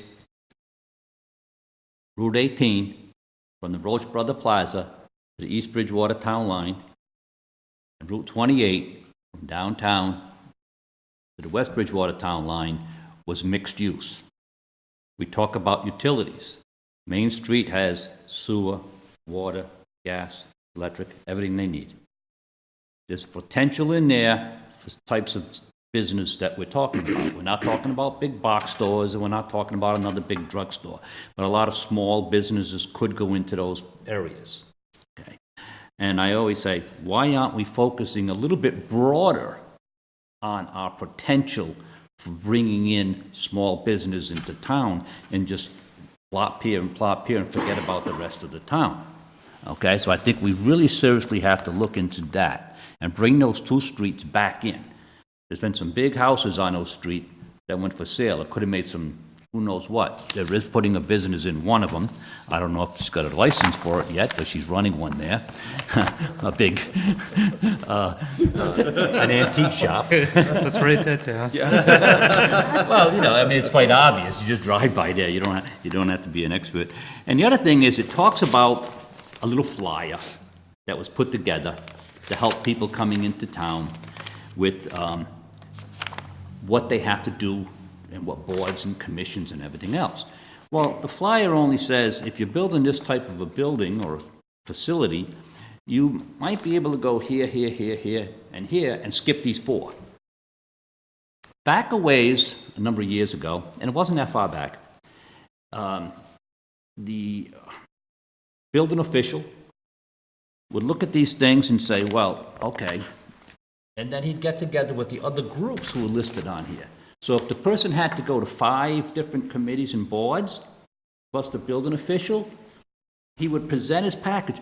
They would look at it, and they would say, okay, what does your committee need? What does your committee need? And what does your committee need? And they'd put that information all together, and they'd present it to that developer. And then he would go out and gather everything he needs. That system fell apart. So what happens is, I go to you, I finish up with you, and I'm sent to you, and you say, oh, now, go back and get me all of this and this and this. This report even says what's taken 4 to 6 weeks, or from 5 weeks to 10 weeks, every place else is taken up to 16 weeks here. So if I'm going to do something in town, and we've also talked about the dilapidated buildings and stuff that we want to get rid of, I mean, you got to have people who know what they can do and do it when they quickly. For example, if I'm coming into town and I'm going to build my business over here, what do I need before I even think about doing it? I need to know that I'm going to have the financing. And if I go out and arrange for financing to build this business, and all of a sudden what I think is going to take me 2 months is dragged on to 6 months, do you think that financing is still sitting there for me? No. There's the problem. We haven't done enough to encourage business coming in. We are known as the town that is anti-business. Do you know we have contractors in this town who live in this town who won't accept a job in this town? Why? Because of all the boards and commissions and all the paperwork and the hours and days and money that's spent in a prayer that when it gets before a particular board, the guy's going to be in a good mood and pass it. We have to change that perception. We have to work more with these people right up front and shrink that time down. Until we do that and get the message out there that we are not anti-business, we really want you here in town, and we're going to work with you to shrink that town as much as possible, we're not going to get these businesses in. Look at West Bridgewater. Look at all the towns around us. How many more of our businesses are we going to lose to those towns before we become active enough to do it? I've talked to the town manager, and he says as soon as our new building official gets settled in a little bit more, then he'll be talking with him about this and hopefully put together something similar to that where we would do that. But, you know, if it's 6 months from now, we've lost 6 months. So it's nice to have a lot of plans. It's just like this one. It sat on the shelf for 2 months. Sat on the shelf for 2 years. Let me see, what was it? No, 2014. 3 years it sat on the shelf, and we can't sit on the shelf any longer. Thank you. Thank you. Mr. Wood? The Burgess plant in West Bridgewater is a beautiful building. I bet it's $1 million growth item for West Bridgewater. The town of Bridgewater really screwed that one up, I think. And Skips is going to become open water, we call it. Open water. But Harbor Master. Town pool. yeah, but what Pete, a state to your point, It with fish. there's probably a lot of things on on the shelf. You know, you picked up one, I picked up one. There's strategic plan, the master plan, there's other things. We got to make sure that, because we've now decided tonight to outsource our strategic planning, we need to make sure that the guy who's going to do that, I say guy because we had a presentation on, I don't know if he'll be the final winner of this, has a complete reading list. Because if you read through, and I know you only copied a couple pages, you know, just a couple pages talks about, you know, what we've talked about before, strengths, weaknesses, opportunities, and threats. Just a couple pages of the, 38 pages of the report. All these reports have those various pieces in them. We got to make sure that if we're not going to do it and the economic director's not going to do it, that someone is reading through all these and picking the pieces out of them and comprehensively putting it back together. Now, I understand that what we voted on tonight is just the initial phase, and we're not likely to get that. But my expectation has been raised that between this document and some of the other documents, that strategic planner will become able to come back and say something meaningful, because, you know, everyone's right. We're losing businesses outside. We can't get businesses built internally. Our downtown hasn't improved in years. Scholar's gone. No one even mentioned that, you know. So it's an empty storefront. Maybe there's an opportunity there for someone. I don't know. But one thing I don't understand from the vote tonight and some of the discussions is when we can expect to get that information back, when we can expect to start having those discussions that look at all the pieces and start forming the strategic plan to take action, because it's action that we really need to take here. So, you know, we can't look at this and take action against it. We can't look at the other piece I had about zoning and take action against it. We need to wait. I think we need to wait until a strategic plan document or demonstrative article of something comes back, and we can have that discussion. And I'm not sure when that's going to happen. That's my only worry. Ms. Wright? I agree with everybody here this evening, and I think that that's a lot of times in meetings where you bring something forward and it gets tabled or it gets put off, it just gets put off too long. I think things like this should be brought forward at every single meeting for discussion. A little bit of discussion is always good, where we're at, what we're doing, and even something new that might come up. But we have to definitely make a difference in bringing these things forward so everybody's aware of it and it's constantly being worked on. Mr. Fitzgibbons? I'd rather not end on a down note, so I want to go back to something that happened a couple of years ago and give the town manager full credit for getting this done. We didn't have power lines going out to the end of Elm Street to West Bridgewater. They ended at the last house. There was plenty of developable land out there, but who was going to develop it if they didn't have power? And how were we going to get power out there? And the town manager brought together the telephone company, the electric company, owners in the area, and put together a plan and got it done in, 6 months or so, roughly, maybe 9 months, something like that. Yeah, it was a relatively short period of time, and so now if you drive down Elm Street, and we need to take care of our business on Elm Street by actually making it drivable. But the phone and the electric company took care of their business, and there's all nice new poles all the way down pretty much to the West Bridgewater line that can service whatever businesses want to go in there. So that's actually a nice positive step that the town made to make an area of town that was zoned for business ready to go on the market more accessible to them. So I'm just happy we've done that. That was a positive. Yeah, and I think if I may, just to add to that, and I think it is positive, you'll find details like that in a lot of the things that are on the shelf. I think some of those details were in the plan from 2006. They just weren't implemented. So we need to come up with that implementation plan to make things happen. Exactly. Right. Mr. Souza? I hate to disagree with Councilman Wood, but putting everything aside until this report comes back, when we have absolutely no idea when it's going to come, this is what's happened right along. Okay? Economic development in this town is stagnant. okay, except for a few little pieces here and there. We have to step up to the plate, and we have to take action now. We're not asking to change the whole plan of the whole town. We're just looking for let's take a step back to where we were at one time and turn these two.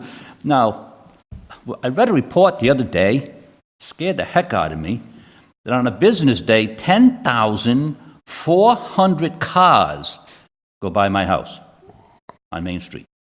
Do you think small businesses would be glad to be located in that area? A main road coming into town with over 10,000 cars a day? Don't you think that's a potential for those businesses? And Broad Street, I forget what the number was over there, but it was pretty high too. So we have to get away from just thinking downtown, downtown, downtown, and spread our wings and get out there and bring businesses into those other sections. Our forefathers thought that there was two good streets to have it as mixed use. I mean, look, it's almost all multifamily homes anyway, so put some small businesses in there. Ms. Loesch? Mr. Dutton, a while back, we started to talk about having commissions and departments come in. I think maybe if it's possible from a timing perspective, if we can have an update from the Economic Development Department office would help kind of paint the picture of what they're actually focusing on these days and help us understand what's happening. Because we're making a lot of assumptions on what's not happening, and it would be nice to hear what is. To Mr. Souza's point about having things sit on the shelf, and to Mr. Wood's point about not knowing when it's going to happen, all of our work happens in committee, so if we're not meeting, nothing's going to move. So we have to just stay diligent and make sure that we're going to our committee meetings and doing things in these meetings that make things productively come back up to this level is probably the most important. So the onus is on us. We're going around the room. We're in charge. This is our job. So if it's not getting done, look in the mirror. We're not doing it. So just want to keep that out there, that we have a lot of excitement here. Let's keep it going, and let's just get her done, do our job, as Mr. Belichick would say. I think that's a sports reference that people understand. So thank you. Thank you. Okay. Good discussion, but we will continue it. Move to item Moving on to new business. N. N. We have ordinance AD 2017-06 zoning ordinance, the repeal of the demolition delay ordinance. I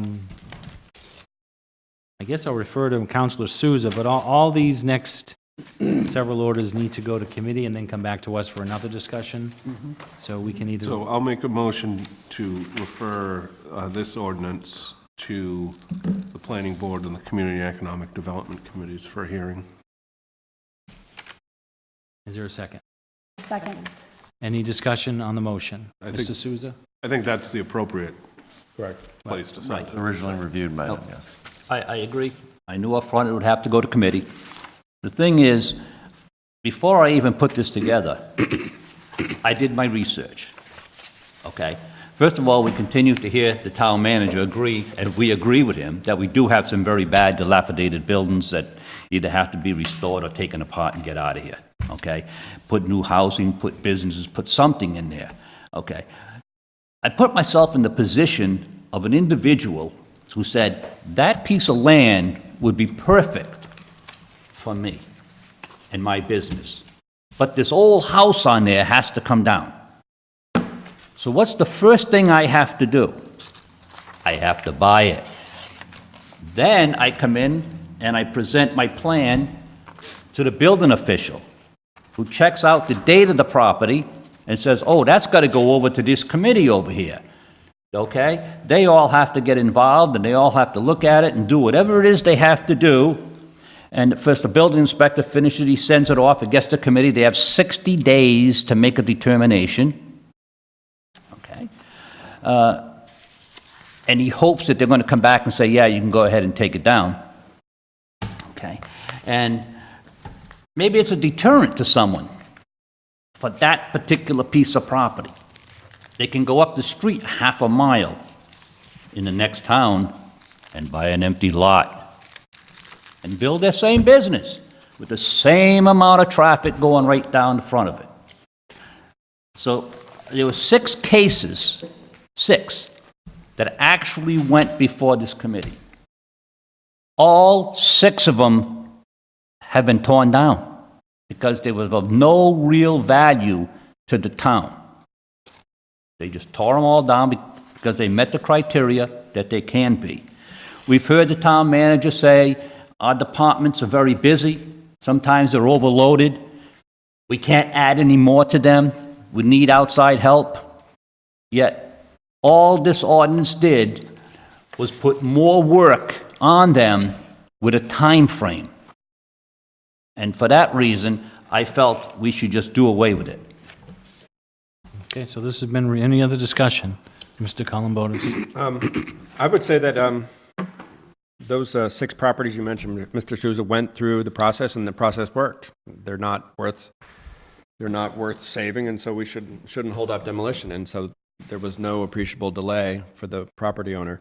I think one thing that demolition delay bylaw does is kind of just puts a hold on things. If a building is deemed to be historically significant, it provides a slight hold, a timeout for other solutions to be found, and it perhaps another buyer would come up and want to preserve the building, and then the seller could sell to that person, or the building can be moved, or some alternate financing for reuse of that building could be found. I think one thing I've been arguing for years is that historic preservation and economic development are not mutually exclusive. They're not. It's not a zero-sum game. And in fact, preserving our historical heritage, our architectural heritage, really is a kind of a major asset in this town. People come into town, they say, "Wow, what a beautiful traditional New England town." And so I think to too hastily let those major assets be torn down for a drive-through, Jack in the Box or whatever, I think is really short-sighted. And I think we need to find a good balance between preserving our assets and providing for property rights for private capital. And I don't think the delay, a lot of towns have a 6 or 9 month delay. This one is relatively short. I don't think it really gets in the way of someone who wants to who's intent on knocking down historic building. So I would encourage that we retain the demolition delay bylaw as it's written. That's all. Thank you. It'll be... Ms. Loesch? The only question, or my only request, is what it is in committee. I believe we have other ordinances on the books already that deal with some of this, so just putting them side by side and seeing what the differences are and seeing if this is actually needed, because when you had other meetings in our committee for different reasons that came up, so just want to make sure that that's been fully vetted, that we're not over engineering things by having this ordinance on the books. Any other discussion? There's a motion, Mr. Columbotus. I'd be interested to see if there is any overlap. I offhand can't think of any. We don't have a whole lot of, we have the historic district around the common, which has pretty strict, oversight of what can happen to private property. But beyond that, I'm not sure there is much. But it's an important question. We don't want, overlap or duplicity. Thank you. Thanks. So I just have a question. Is planning board and economic development the right place for this to go? I guess it makes sense that it would go. It's originally where it was when it first came about, so. Is it in zoning or is it in? It's a zoning ordinance, so it's got to go through zoning. It was originally a zoning ordinance, right? And not a bylaw? Not just a general bylaw? Then it goes to your committee, right? Yeah, That's zoning. the question. Okay. It was a joint I get it. one. I get it. Thank you. Where else would it go? I don't know. We've been discussing it in rules and procedures. And We've been discussing As an aside. two other items in rules and procedures, which are procedural, not zoning bylaws. the nuisance. Well, a couple different things. We weren't talking, but it's the nuisance and the, And the As an aside, I question abandoned property, right. I was wondering why they went to rules and not the development committee. But, Is there I not? mean, I assume that, well, this is something for another day, but I assume that the rules committee really looked at the rules of the operation of this body and not rules for the town. General bylaws Right. and such. I don't know, maybe we should clarify that. Okay, there's a motion, there's a second, and discussion is over, right? You have the gavel. On this one. All those in favor of referring this, say aye. Aye. Aye. Opposed? So that ordinance has been referred. We have the next one, Order 2017-011, laying out and accepting the private ways of Fern Hollow and Hillside Lane. This has been sponsored by Councilor Perry. Yes, well, basically, we have a similar situation as we were reviewing earlier this evening. I'm gonna have to probably go back, and this is in my precinct, so this is why my name is on it. Curbs are all But I'm gonna have to go and drive through the streets and check out the curbing and see what's going on over that area. But again, this is just going through procedure to get these approved, and as you can see, attached are all the appropriate letters, recommendations from the parties that need to respond, and so far, everything seems to be in the affirmative. Motion to refer to the Planning Board and Community Economic Development Committee? Second. Actually, this one, I apologize for interrupting, this one requires a specific vote or specific motion Okay. that I can read if somebody wants to make the motion. The motion would be that the town intends to take the ways and to refer to the planning board, not necessarily for public hearing, although you could order that if you wanted, but planning board for recommendation. I'll adopt that motion with, for a public hearing amended to it, and it be a joint meeting with the Community Economic Development Committee, just like the one we just saw earlier tonight. So I have a question on that, if I may. Go ahead. So are we asking the planning board to have a hearing and then coming back and having the council have a hearing? Yes, just like we did. Just like we did for the first one tonight, yes. Okay. Okay, there's a motion and there's a second on the motion as read by the town manager. Any further discussion? All those in favor? Aye. Opposed? Okay, so that's moving on. Order 2017-012, declaring town-owned buildings available for sale or lease. That is asked to be referred to Planning Board and Community Economic Development for joint public hearing and refer to the Planning Board. So moved. Second? There's a motion, there's a second. Any discussion? All those in favor? Aye. Opposed? So we'll see that one again. Then we have a host of budget I'd orders. make a motion to send all of these budget orders to Budget and Finance and the Finance Committee. Can I do that as an omnibus motion? There is a motion, I'll just read all three of them. We'll vote them all at once. We have some budget orders, 2017-013 through 017, which is the annual town budget. Excuse me, the FY18 annual town budget, the FY18 sewer enterprise fund, the FY18 water enterprise fund, the FY18 transfer station enterprise fund, and the FY18 Old Scotland Links golf course enterprise fund. And order 2017-018, authorization for revolving, I think it should be revolving, not resolving, revolving accounts, revolving funds. So there's a motion and there's a second to refer all of these to the Budget and Finance committees. Is there a second, or was there a second? There is a second. Any discussion? All those in favor? Aye. Opposed? So we will see these again. Send it away. Citizens' comments. Where'd they all go? Seeing no one is in our audience this evening, we have no one here tonight to speak on citizens' comments.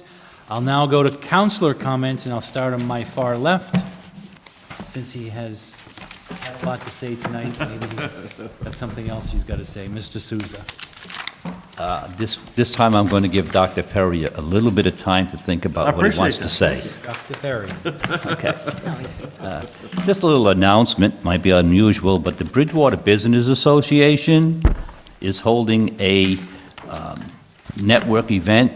It's a going to be held at Sullivan Tire, 300 Bedford Street. It's on April 12th from 5:30 to 8:30 p.m. All business owners and managers are welcome to come, meet with the officers and committees of the Business Association, along with a large number of its members. It is a great networking opportunity, and hopefully you'll see the assets of belonging to this organization to become a member. It already has 167 member organizations as part of this business. And and you never know what council members will be there, and I know a state representative who shows up at every one. Thank you. All right, Mr. Perry. I usually attend that, so it's a very well-attended event, and I encourage people to go.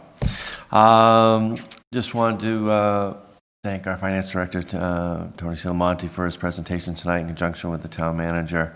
Again, in the number of years I've been doing this, it seems like each budget gets a little bit better and a little bit easier to do. So I appreciate all their hard work, and I look forward to looking at that color-coded document. We'll see what that looks like. I do want to also mention and just congratulate personally my 7th and 8th grade Biddy basketball team. They won the 7th and 8th grade Biddy championship last week on a 2-point overtime game. So I want to give a little shout out to my players for that. And beyond that, just happy spring to everyone, and we'll see you in a few weeks. Mr. Wood? All right. This weekend, the TJ Robotics goes to New England District Championships, and hopefully if they do well, they qualify for Worlds. If they qualify, they're quite a bit short on cash, about $20,000. I said we could not do anything from this body for that, but maybe someone listening might be generous and be able to find some fundraising. There is a 501c3, so it's a deductible to be a friend of TJ Robotics. We have also settled on a date to celebrate the light at High and Broad Street. Brian McSheffrey, as you know, was a volunteer that was really large in helping me get that light in place. He went out and secured 2,000 signatures, went to pretty much every meeting that I went to, had correspondence with the people that were managing the budget for that, and really is a role model for all volunteers. So this is a tribute to Brian. So it's going to be April 30th at 1 p.m. It's a Sunday at 1 p.m. Coincidentally, Brian's birthday was just yesterday, I believe. He passed away 3 years ago in April, so we get the light dedicated in April, so April will be really Brian's month. Hopefully I'll be reelected the week before, so I will still be a counselor. Thanks. I don't have much. Today is Equal Pay Day for women. For those of you that don't know that, it takes a woman a whole year plus the first additional 3, almost 4 months of the year to make what a man makes. So just keep in mind as we balance the budgets that Bridgewater practices equal pay regulations in town. We're all equal up here, that's for sure. Yes, we do have equal pay. For those at home that don't know, we do not get paid. But it's equal. But it is equal. Step in the right direction, Bridgewater. Mr. Fitzgibbons? I'd just like to follow up on Ms. Loesch's comments by noting that April 24th is Tax Freedom Day, which is the day that you're done paying taxes to state, local, and federal government and start working for yourself. So it's 20 days after Equal Pay Day, which is great. Just happened to see that today. The other thing that I'd like to mention is that we had some great discussions here tonight, and you know, it's really good to be involved in this. That said, our next meeting is April 25th. In the intervening time frame, we have a town election on April 22nd. There are 3 seats on this body up for election. Mr. Wood alluded to his seat. I don't know if the remaining 2 councilors might allude to their seats or not coming up. There's also other races on the ballot across the whole town. So please take advantage of your your right and ability to vote on April 22nd from 7 a.m. to 8 p.m. down at the old high school, the Mitchell at the middle school, whatever we want to call it.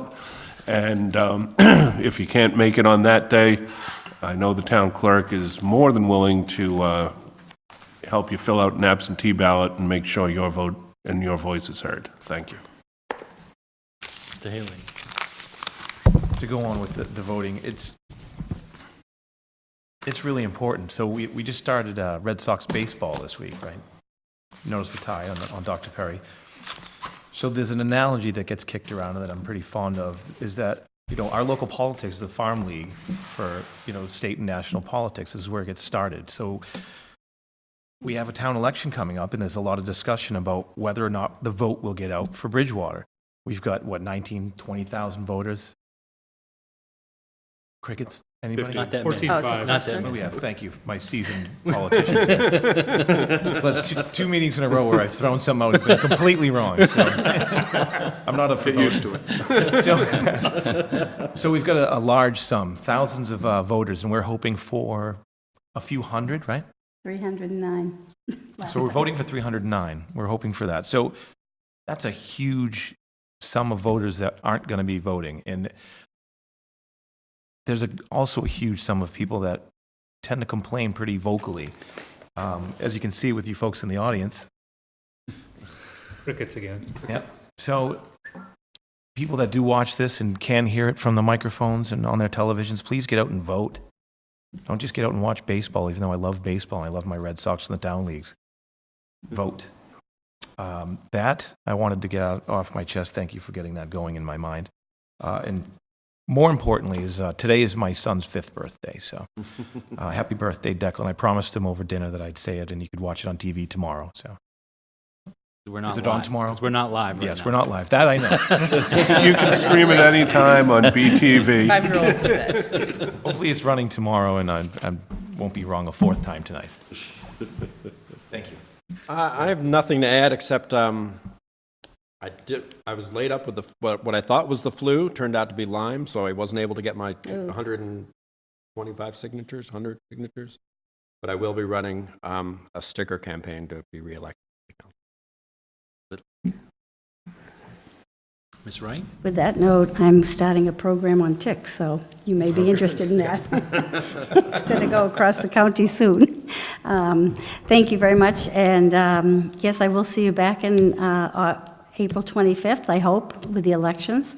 I'm planning on being back. I appreciate, and you know, it's really amazing to me. I was out this past week in the community in Precinct 3, and even though we had a lot of negativity here, I think tonight, it was really quite encouraging.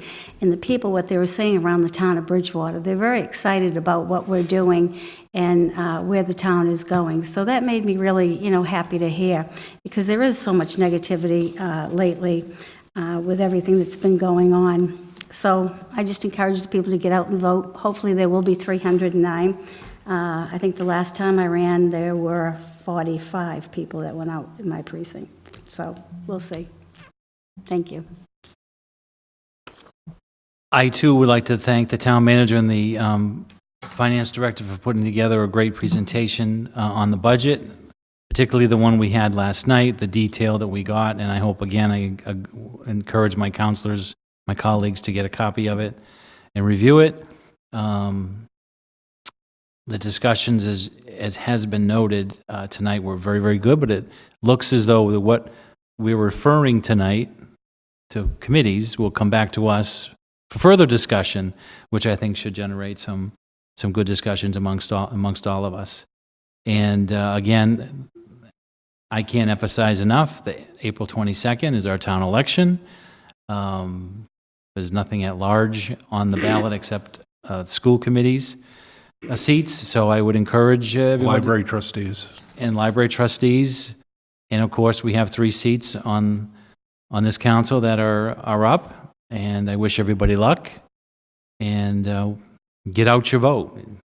That's the name of the game, get out your vote. So on that note, we do not have an executive session this evening. Our next meeting is Tuesday, April 25th, 2017, 3 weeks from tonight, so I'll entertain a motion to adjourn. So moved. So moved. Second? All those in favor? Aye. Opposed? We are adjourned.